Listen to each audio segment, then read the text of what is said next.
Hello. Is this picking me up? All right. Um, so I'm James Voss, and this is joint work with Mikhail Belkin and Louis Rademacher. So I'll be talking about hidden basis recovery as an algorithmic primitive. And in the hidden basis recovery is kind of in some ways a classic problem. The starting point can be viewed as eigenvector recovery for symmetric matrices. So in that setting, there's a hidden basis, which is the eigenvectors of a matrix, and what you want to do is recover those eigenvectors. More recently, there's been some interest in generalizing this problem to the tensor setting. So in works by He and Lim, they defined that a notion of an eigenvector for symmetric tensors.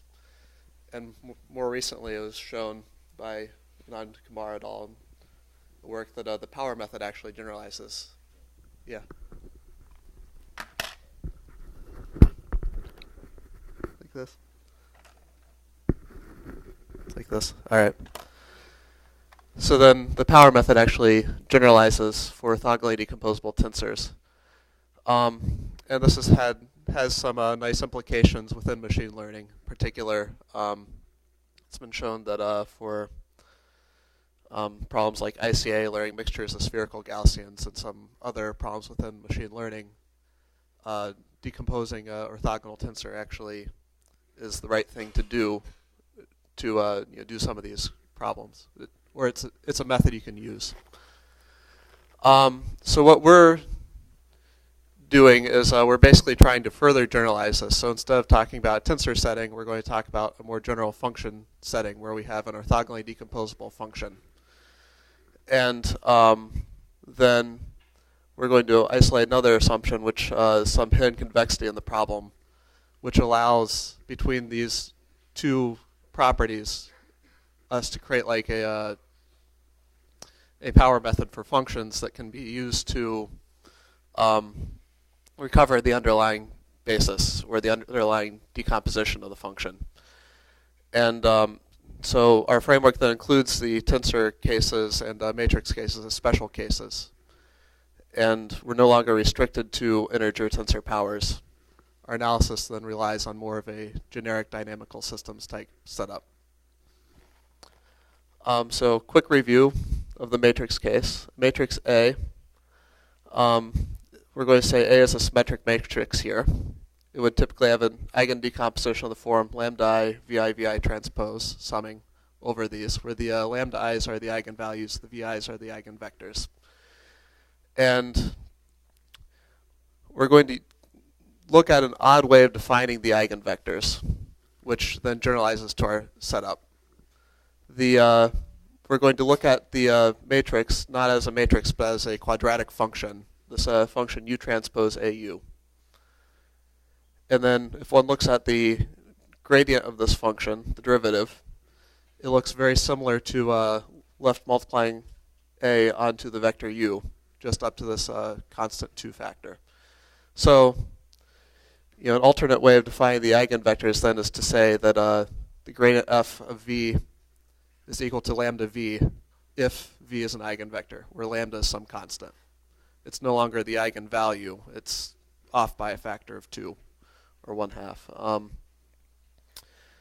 And then the other thing that happens is that the power method generalizes. So instead of writing the power method in the general fashion where we have AU renormalized to the unit sphere, the iteration then is now gradient f of U renormalized to the unit sphere. And running this iteration, then we get convergence to the top eigenvector of the matrix. So what we do is we basically start from a definition of an orthogonally decomposable function and then analyze this kind of an update on it. So we have our function f. We call it a basis encoding function if it's implicitly decomposable into coordinate function in some unseen orthonormal basis. So v1 through vm is our basis. The decomposition is the sum of gi of the ith coordinate of u in the unseen basis. And these GI functions can be thought at this point as being arbitrary, though we'll add some assumptions later. And to see how the symmetric matrix example fits in, we look at our quadratic form again, and we just expand this in terms of the eigen decomposition.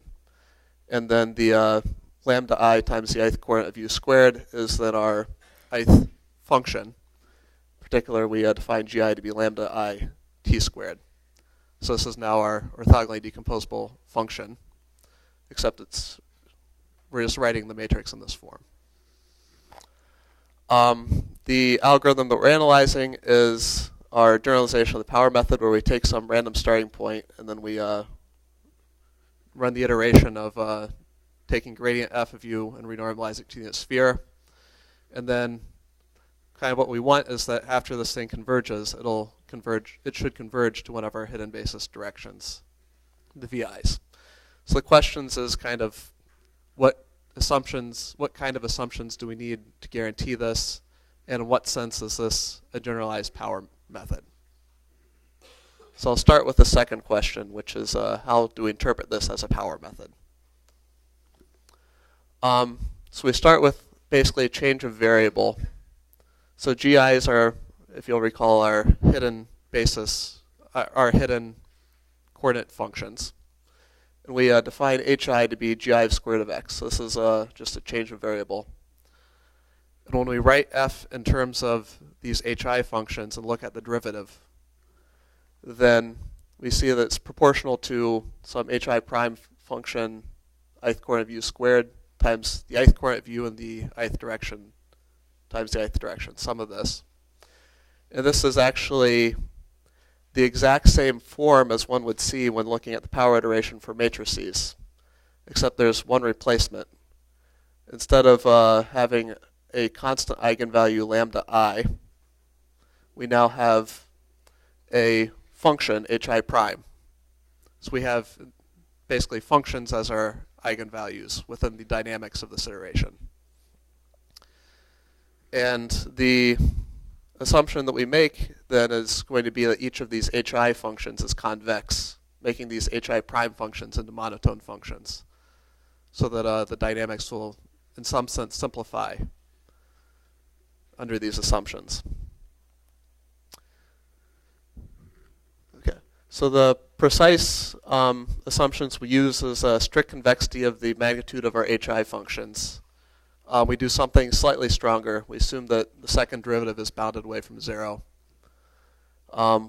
We assume the hi prime of 0 is equal to 0, and this is more motivated from our applications, and that the GI functions are symmetric or anti-symmetric. So the kinds of things that we can handle with these assumptions is basically anything that grows faster than quadratic. So we can handle the like x squared logarithm of 1 plus absolute value x. We can handle x to any fractional power above 2. And we can handle x to the p for some integer power, which captures basically tensor settings for tensor powers greater than 2. The matrix case ends up being a limit case of our analysis and has slightly different properties from the ones that I'll be discussing. Then kind of the convergence guarantees we get. First, we get that every one of our hidden basis directions is a fixed point, is a attractive fixed point of our iteration. And that for almost any starting point, we will converge to one of the hidden basis directions. So this would basically say if you take a random point on the sphere, then with probability 1, you'll converge to one of the hidden basis directions. And the proof makes use of the stable-unstable manifold theory of discrete dynamical systems. And because it's no longer a linear or multilinear system, we need to use these more general tools in the proof. And this guarantee is actually sufficient to show that we can recover the hidden basis directions, basically using some kind of deflationary algorithm. So once we recover the first hidden basis direction by running the power iteration, our generalized power iteration, then we can start recovering the additional hidden basis directions basically by working in the orthogonal complement to recovered directions. And the other thing is we're able to quantify the the rates of convergence based on like higher order notions of this hidden convexity. So we assumed that the GI functions satisfied x to the 1/2 is convex. That was our assumption with the HI transform, change of variable. But if we assume some higher order notion of this convexity, so if we assume that GI of x to the 1 over r is convex for some r greater than or equal to 2, then we get order r minus 1 convergence. So as an example, if our GI function is x cubed, then this gives us quadratic convergence rates. And so this has then superlinear convergence rates. Examples of quadratic convergence rates would include, for instance, doubling the number of digits that you're correctly estimating at each iteration. And our convergence guarantees are robust to a perturbation of our model. The model perturbation that we analyze is that we have we assume access to an estimate of our gradient f function, which is basically a uniform estimate of gradient f on the unit ball. So epsilon bound on our domain of interest, the unit ball. And we give a slightly stronger assumption we have stronger assumptions on the hidden convexity in order to do the error analysis. So we bound our functions GI via some monomials, but we do so at the smoothly to two derivatives. So gamma and delta are controlling the power of the monomials that we're using. And we have to, for the error analysis, we introduce a random jump to guarantee progress, basically, in the error setting. But what we obtain is polynomial guarantees on the running time, and we get basically a linear error in the quality of our estimate of gradient f. So epsilon over beta is basically some quality of our approximation up to gradient f. That bounds then we get a linear error in this in terms of the quality of our recovered basis directions. So 2 points about this. The first is that we have the only place where beta over epsilon appears in our running time, it's double logarithmic. So this is capturing kind of like the superlinear convergence to the this is capturing the superlinear convergence to our hidden basis directions. And the exponents gamma and delta are suppressed from the Pauli dependencies, but they would appear as exponential dependencies. So kind of a recap. So comparing things to the symmetric matrix case, we're taking basically the functional form of a matrix, which is U transpose AU, and we're looking at the of a symmetric matrix, and we take the eigen decomposition, and we notice that this is like some function that then has a nice decomposition into hidden basis elements, and we basically use this notion of a hidden basis, a decomposition into hidden basis elements as our definition for a broader class of functions which we're analyzing. Then the fixed point iteration that's used to get convergence to the hidden basis directions is the same under our assumptions. But instead of having constant eigenvalues in the dynamics, we basically have that there are monotone functions replacing those constant eigenvalues in our dynamical system. And under our assumptions, all of the hidden basis directions become attractors, whereas the matrix case is just the top eigenvector. And we're then analyzing more general nonlinear system. And based on our hidden convexity assumptions, we get superlinear convergence rates. So our contribution is basically we're taking the notions of symmetric matrix and tensor power iterations and placing it into a broader functional framework and isolating two key properties that have allowed these, that allow these to work, which is some orthogonal decomposability and a hidden convexity. And our viewpoint of using these functions is actually coming from some of our machine learning applications. So we've done recent work on spectral clustering, showing that the clustering step of spectral clustering can be performed within the sort of a framework and make use of a lot of the flexibility that we've discussed here.